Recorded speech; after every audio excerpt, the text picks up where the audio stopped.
તો અમદાવાદના ગોતા વિસ્તારમાં જે પોલીસ વાને અકસ્માત સર્જ્યો હતો, જેમાંથી કફ સિરપ મળી આવી હતી, તે મુદ્દે પોલીસ પત્રકાર પરિષદ કરી રહી છે. સાંભળીએ.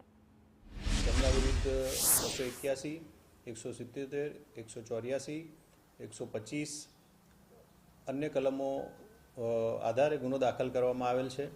તે યશ પરમાર નામના આઉટસોર્સના ડ્રાઈવરને હાલમાં અટક કરવામાં આવેલ છે. તેમનો મેડિકલ પણ કરવામાં આવેલ છે અને ગાડીમાંથી 6 કપ સિરપ 100 mlની જે બોટલો મળી આવેલ તેને સોલા પોલીસ સ્ટેશન ખાતે આગળની કાર્યવાહી કરવા માટે સોંપવામાં આવેલ છે.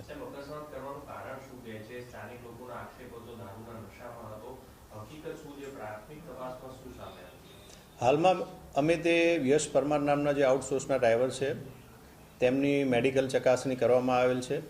તેમનો બ્લડ સેમ્પલ લેવામાં આવેલ છે અને એમનું હાલનું કહેવું એવું હતું કે અમે રાત 1-2 વાગ્યાનો બનાવ છે, અમને ઝૂકું આવી જતા અકસ્માત થયેલ છે એવું હાલમાં એમના દ્વારા અમને જણાવવામાં આવેલ છે.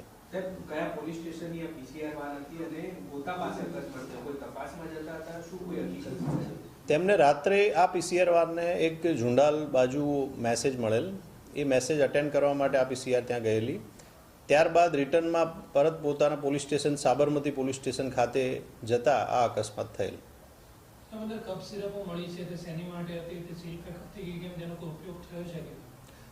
કપ સિરપ 100 mlની બોટલ મળી આવેલ છે.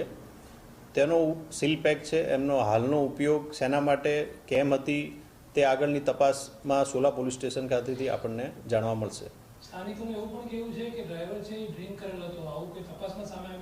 હાલમાં એવું કંઈ જાણવા મળેલ નથી. તેમ છતાં અમે બ્લડ સેમ્પલ મેડિકલ ચકાસણી અર્થે લેવામાં આવેલ છે.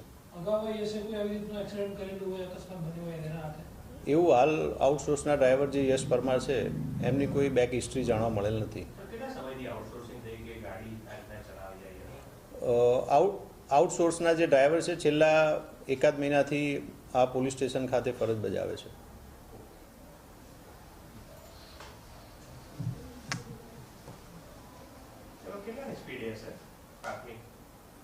સ્પીડ એટલી જણાઈ આવેલ નથી. તેમ છતાં FSLને બોલાવવામાં આવેલ છે અને ચોક્કસ એની સ્પીડ કેલ્ક્યુલેટ કરી અને જણાવવામાં આવશે. તપાસના કામે સામેલ પણ રાખવામાં આવશે.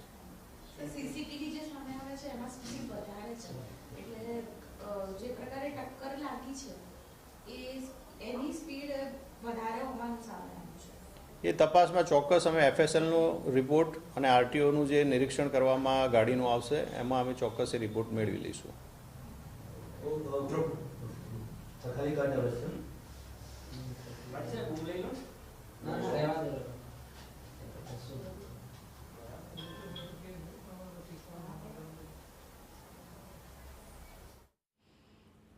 અમદાવાદના ગોતા વિસ્તારમાં જે પીસીઆર વાનને અકસ્માત સર્જ્યો હતો, રસ્તા ઉપર ઉભેલી અન્ય કાર હતી જેને ટક્કર મારી હતી, તે મામલે પોલીસ દ્વારા પ્રેસ કોન્ફરન્સ કરવામાં આવીને કહેવામાં આવ્યું કે આઉટસોર્સિંગથી જે ડ્રાઈવર રાખવામાં આવ્યો હતો તેણે અકસ્માત સર્જ્યો હતો. ડ્રાઈવરને પૂછપરછ કરવામાં આવી તો તેનું એવું કહ્યું છે કે મોડી રાતનો સમય હતો ને તે દરમિયાન મને ઝોકું આવી ગયું, જેના કારણે અકસ્માત સર્જાયો.